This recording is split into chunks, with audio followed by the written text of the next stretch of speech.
Salve Laudetur Yesus Kristus semuanya.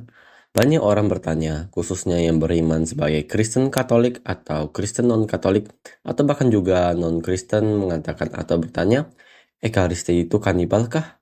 Karena Ekaristi ini di mana umat Katolik makan tubuh dan darah Tuhan Yesus Kristus.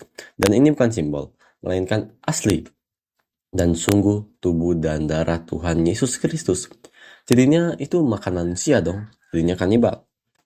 Sebelum saya memulai penjelasan saya sudah pernah membuat video tentang transubstansiasi Ekaristi.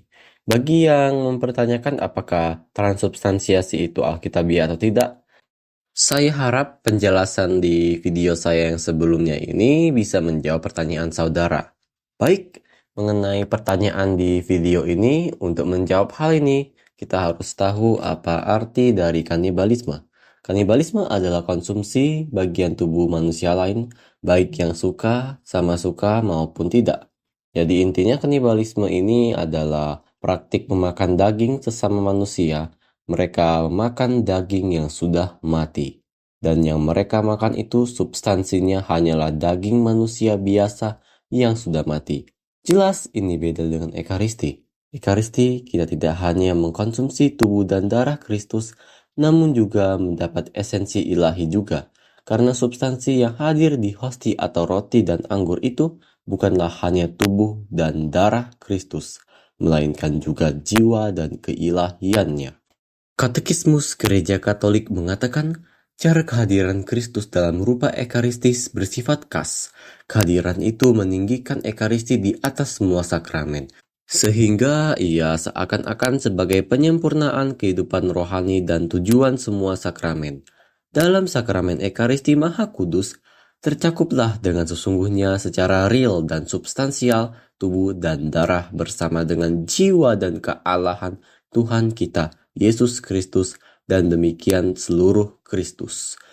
Bukan secara eksklusif, kehadiran ini disebut real, seakan-akan yang lain tidak real, melainkan secara komparatif ia diutamakan, karena ia bersifat substansial. Karena di dalamnya hadirlah Kristus yang utuh, Allah dan manusia. Jadi tidak hanya tubuh dan darah, namun jiwa dan kealahan Tuhan Yesus Kristus hadir di situ. Dan Ekaristi itu hadirlah kesatuan hipostatik, di mana dua natur Yesus, keilahian dan kemanusiaannya dalam satu pribadi Yesus Kristus yang tidak dapat dipisahkan, seperti yang dikatakan Konsili Trento. Oleh kekuatan hubungan alami dan keterpautan di mana bagian-bagian dari Kristus Tuhan kita yang sekarang telah bangkit dari kematian dan tidak akan mati lagi, bersatu satu sama lain, dan keilahian lebih jauh lagi karena persatuan hipostatiknya yang menakjubkan dengan tubuh dan jiwanya. Oleh karena itu adalah sangat benar bahwa sebanyak yang terkandung di bawah salah satu rupa sama dengan di bawah kedua rupa tersebut. Karena Kristus secara utuh dan sempurna ada di bawah berupa roti dan di bawah setiap bagian dari rupa tersebut. Demikian pula Kristus yang utuh ada di bawah rupa anggur dan di bawah setiap bagian dari rupa tersebut. Ini sungguh jelas beda dari kanibalisme. Ekaristi adalah korban yang hidup, yaitu Yesus Kristus yang telah bangkit dari kematian, dan karena adanya jiwa, kealahan, dan persatuan hipostatik yang ada di hosti dan anggur, itulah yang membuat Ekaristi adalah santapan keselamatan. Di kitab suci juga dikatakan, karena itu, kata Yesus kepada mereka, sesungguhnya aku berkata kepadamu, jikalau kamu tidak makan daging anak manusia dan minum darahnya, kamu tidak mempunyai hidup di dalam dirimu. Siapa saja yang makan dagingku dan minum darahku, ia mempunyai hidup yang kekal, dan aku akan membangkitkan dia pada akhir zaman. Sebab dagingku benar-benar makanan, dan darahku benar-benar minuman.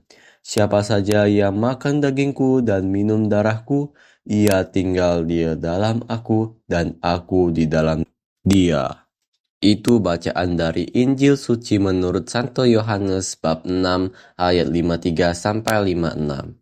Dan dari 2 Petrus bab 1 ayat 4 Dengan jalan itu, Ia telah menganugerahkan kepada kita janji-janji yang berharga dan sangat besar, supaya olehnya kamu boleh mengambil bagian dalam kodrat ilahi dan luput dari hawa nafsu duniawi yang membinasakan dunia.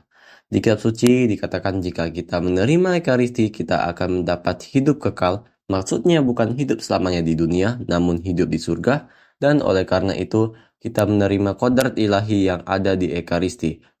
Ya, bukan berarti kita dapat jadi sakti dari kodrat ilahi tersebut. Karena kodrat itulah yang dapat menyelamatkan kita. Kodrat ilahi Yesus yang hadir di dalam kita. Dan juga adalah salah untuk mengatakan bahwa substansi hosti dan anggur dimusnahkan, kembali ketiadaan, atau berhenti ada. Transubstansiasi adalah perubahan substansi, yaitu satu hal diubah menjadi hal lain. Jadi, substansi hosti dan anggur hanya berubah saja. Dan Santo Thomas Aquinas menjelaskan ini dengan lengkap. Saya menjawab bahwa mata terdiri atas dua jenis, yaitu mata jasmani dalam arti yang sebenarnya dan mata intelektual yang disebut demikian secara kiasan. Namun, tubuh Kristus sebagaimana adanya dalam sakramen ini tidak dapat dilihat oleh mata jasmani manapun. Pertama, karena tubuh yang tampak menyebabkan perubahan pada medium melalui aksiden-aksidennya. Sedangkan aksiden-aksiden tubuh Kristus berada dalam sakramen ini melalui substansinya, sehingga aksiden-aksiden tubuh Kristus tidak memiliki hubungan langsung baik dengan sakramen ini maupun dengan benda-benda di sekitarnya. Namun, substansi sebagai substansi tidak terlihat oleh mata jasmani juga tidak dapat ditangkap oleh indera manapun, maupun oleh imajinasi, tetapi hanya oleh intelek yang objeknya adalah apa itu sesuatu.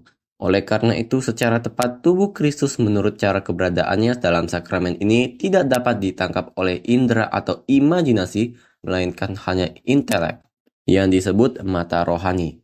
Lebih lanjut, tubuh Kristus dipersepsi secara berbeda oleh intelek yang berbeda.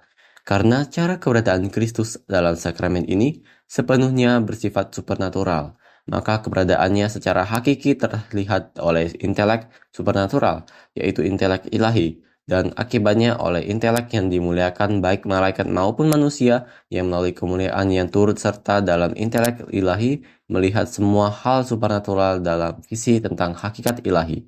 Tetapi tubuh Kristus hanya dapat dilihat oleh peziarah melalui iman saja, seperti halnya hal-hal supernatural lainnya. Bahkan intelek malaikat dengan kekuatan alaminya sendiri tidak mampu melihatnya. Oleh karena itu, iblis tidak dapat melalui intelek mereka menangkap Kristus dalam sakramen ini kecuali melalui iman, yang tidak mereka terima secara sukarela, namun mereka yakin akan hal itu dari bukti tanda-tanda sesuai dengan Yakobus bab 2 ayat 19, iblis pun percaya dan gemetar. Dan beliau juga menjelaskan kalau aksidensi, hosti, dan anggur tetap ada setelah konsekrasi. Dan kita hanya bisa merasakan aksidensi walaupun kita dapat substansi tubuh dan darah Kristus, tapi kita tidak dapat merasakannya. Saya menjawab bahwa rupa roti dan anggur yang dirasakan oleh indera kita tetap ada dalam sakramen ini setelah konsekrasi, tidaklah berada dalam substansi roti dan anggur, sebab substansi itu tidak lagi ada seperti yang dijelaskan sebelumnya. Juga tidak berada dalam bentuk substansialnya, sebab itu pun tidak ada lagi. Dan jika bentuk substansial itu masih ada, ia tidak dapat menjadi subjek, sebagaimana dinyatakan oleh Boethius. Kutipan kedua, saya menjawab bahwa perlu dikatakan bahwa aksiden-aksiden lain yang tetap ada dalam sakramen ini berada dalam kuantitas dimensi dari roti dan anggur yang masih tetap ada. Pertama-tama, karena sesuatu yang memiliki kuantitas dan warna serta dipengaruhi oleh aksiden lain dapat dirasakan oleh indera, dan indera tidak tertipu dalam hal ini.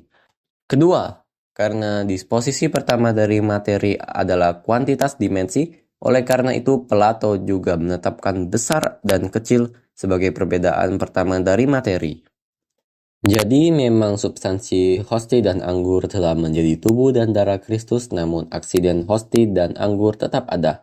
Bagi yang tidak tahu arti substansi dan aksiden, substansi adalah komponen dasar yang membentuk sesuatu, sedangkan aksiden adalah sifat-sifat yang melekat pada suatu substansi. Jadi ada dua realitas dalam Ekaristi, yaitu aksiden hosti dan anggur yang dapat kita tangkap dalam indera kita, dapat dilihat mata, dapat dirasakan lidah. Yang kita rasakan hanyalah hosti dan anggur biasa. Dan satu realitas lagi yang sangat penting adalah di mana kita mendapat substansi tubuh dan darah Kristus. Walaupun kita tidak dapat lihat dan rasakan substansi itu, namun kita tetap dapat substansi tersebut. Hanya dapat ditangkap oleh mata rohani atau iman. Karena Santo Thomas Aquinas juga mengatakan, sekarang jelas bagaimana kelahiran diperlukan untuk kehidupan jasmani, karena melaluinya manusia menerima kehidupan dan pertumbuhan yang melaluinya manusia mencapai kedewasaan. Demikian pula makanan diperlukan untuk mempertahankan kehidupan. Akibatnya, sebagaimana untuk kehidupan rohani diperlukan adanya baptisan yang merupakan kelahiran rohani dan krisma yang merupakan pertumbuhan rohani, maka juga diperlukan adanya sakramen Ekaristi yang merupakan makanan rohani. Ini jelas jauh beda dengan kanibalisme. Itu jelas mengonsumsi daging dan darah manusia yang sudah mati, baik dari substansinya dan aksidennya. Orang-orang yang menuduh Ekaristi itu kanibal adalah orang yang tidak sungguh-sungguh memahami Ekaristi. Baik, inilah penjelasan saya. Sekian, terima kasih dan Tuhan memberkati.